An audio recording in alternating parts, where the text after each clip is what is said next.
I'm Mr. Karasik, and I'm here with Randy Cross. We're talking NFL Draft Round 1, as it's just finished up last night. And let's get right to it. The #1 overall pick, Sam Bradford. Your thoughts on Sam Bradford, and did the Rams do the right thing? Well, Bradford sort of is the perfect kind of poster boy for this draft in a lot of ways. I mean, obviously, character is a huge issue now for the teams, and you don't have any character issues with Sam.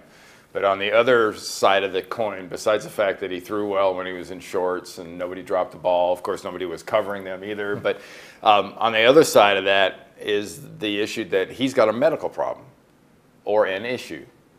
So in his case, it's a medical problem. He separates his shoulder twice. Dr. Andrews has to operate on his shoulder. Luckily for him, it's his left shoulder.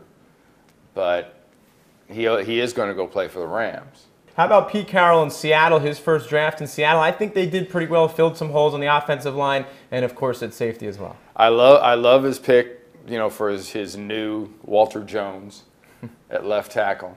I thought that was a heck of a get with Okun. Okun will certainly help. And because he's a top 5 talent, and you got him down there where you got him, and then getting Earl Thomas where they got him.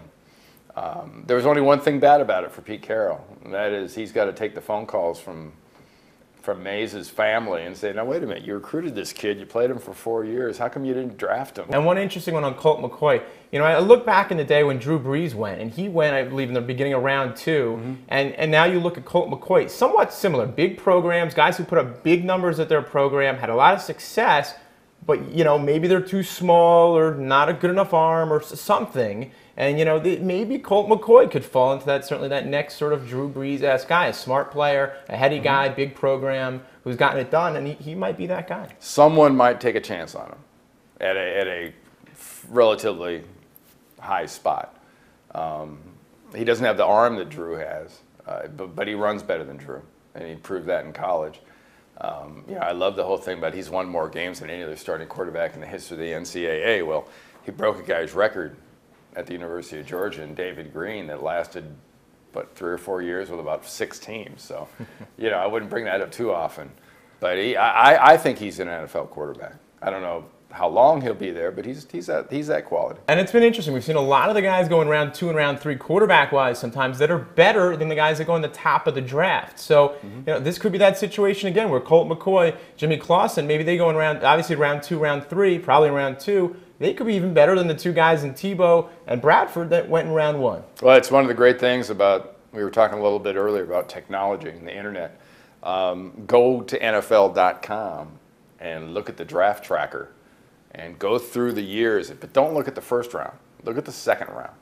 And I mean go back. Keep going back every year. Go back to the drafts earlier last decade. Go back to the 90s drafts. Go back to the 80s drafts. You'll be stunned at the production difference between the second-round picks and the first-round picks. First-round picks make all the money.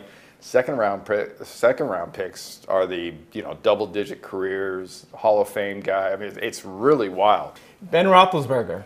Talk about him a little bit. Your thoughts on how the NFL's handled that? I think they handled it pretty well. I know there's a lot of sort of outrage from the players. A lot of the active guys are, how can you get suspended for that length of time, 4 to 6 weeks, because you've never been charged or convicted of anything. But don't confuse playing in the NFL with, laying pipe or working on an airplane or, being a teamster or, it's not a union type activity. It's an honor to play in the NFL. Yep. And that sort of honor code that they have, and they hold people to that standard, Ben was well below that bar. And he's getting the least of probably what he deserves, if you've taken the time to read any of that report that came out of Milledgeville.